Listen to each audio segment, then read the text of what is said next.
Number 10. Platinum PearlMaster. The Platinum PearlMaster is a Rolex based on the day date, identified by the date display on the right and the day display over the Rolex crown. The model has 42 diamonds incorporated into the case and dial, and the entire watch is made from platinum, as the name would suggest. The PearlMaster has a recommended retail price of $277,850, making it one of the most expensive watches ever sold by Rolex. The watch's face is also made of meteorite. The diamonds used by Rolex in this watch are checked by an in-house gem laboratory to make sure they are up to the incredibly high standards Rolex holds them to. The movement inside is a caliber 3155, a prestigious one used by Rolex since the 1980s. It is COSC certified and has an accuracy of +2 to -2 seconds per day. Number 9. The James Bond Rolex. This watch is a modified version of the Rolex Submariner, created in 1972 and used in the 1973 film Live and Let Die. The biggest change to the watch is the bezel, which is sharp and linked to one side, like a saw. This feature was used in the film to help Bond escape when tied up. This watch is unique because unlike all the others on this list, there is no movement inside.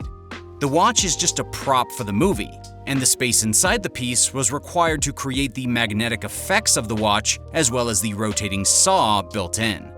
Despite the fact that the watch doesn't actually work, this Rolex still sold for $365,000 at auction because of the prestige and history associated with it. Number 8. Rolex GMT Master 2 Ice.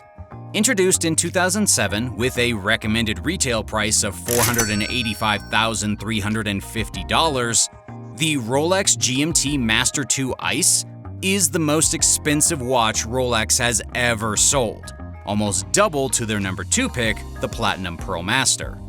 The GMT Master 2 is a very interesting watch, which allows you to keep track of 2 time zones on just one dial.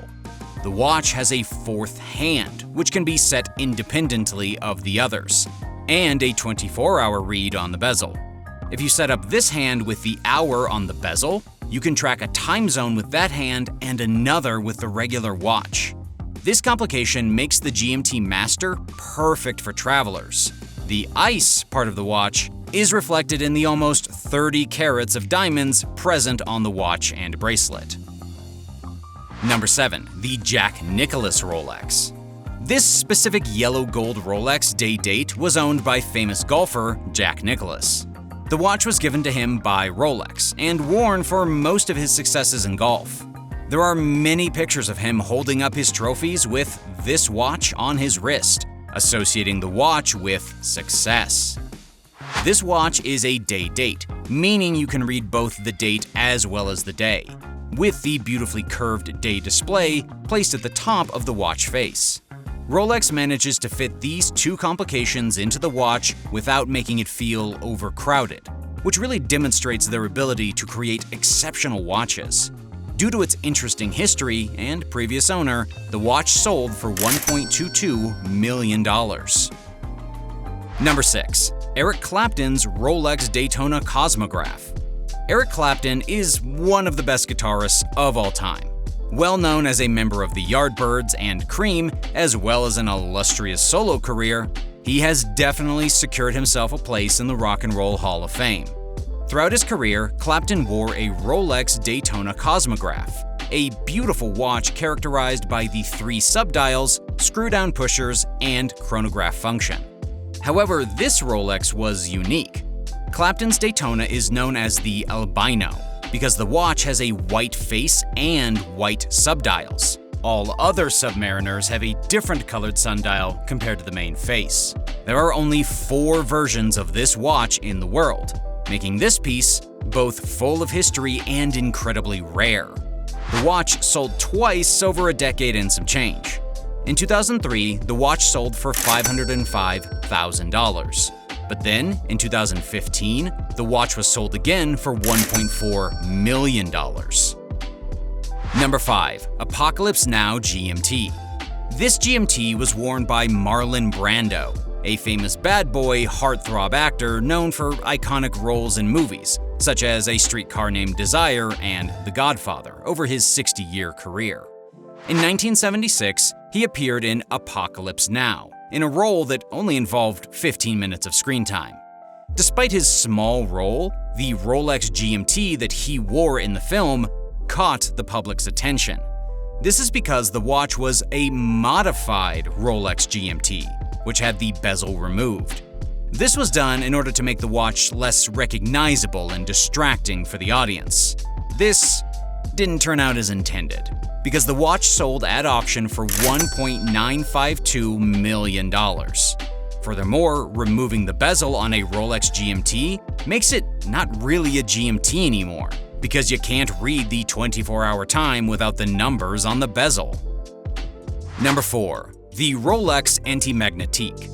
This watch is a conundrum, because despite the fact that it was sold at auction for $2.5 million, it was never actually released to the public. The watch was given as a gift by Rolex to a selection of racing drivers and teams, as Rolex sponsored the racing event. The watch is steel and has a 44mm case, making it the biggest watch ever made by Rolex. A 44mm case is seen as pretty big now, but when the watch was made in the 1940s, a 44mm watch was even crazier. Our perceptions have been warped by Panerais and IWCs, but regular men's watches of the time used to be around 34mm. Only 12 of these watches are known about today, making the Antimagnetique incredibly special. The design of the watch is also interesting. The complex indices, larger size, and delicate-looking crown are more reminiscent of a Breitling Navitimer than a Rolex. Number 3. Rolex Bao Dai. This Rolex was owned by the last emperor of Vietnam in 1954. The watch is a reference 6062, a fantastically rare and sought-after watch. Only produced between 1950 and 1953, this watch's incredibly limited production run restricts the amount of watches produced. This version of the watch, in particular, is even more unique, because of the 3 6062 watches that have black faces, only the Emperor's watch had 5 diamonds on the dial. The watch is nicknamed the Bao Dai after the title of the Vietnamese emperor who owned it. This watch is not only unique, it is also beautiful. The case is made of yellow gold, and the watch features a month and day display, as well as a moon phase complication. This complication displays the 29.5-day lunar cycle, allowing you to see the position of the moon at any time during the cycle. The watch sold at auction for just under $5.1 million. Number 2. The Unicorn.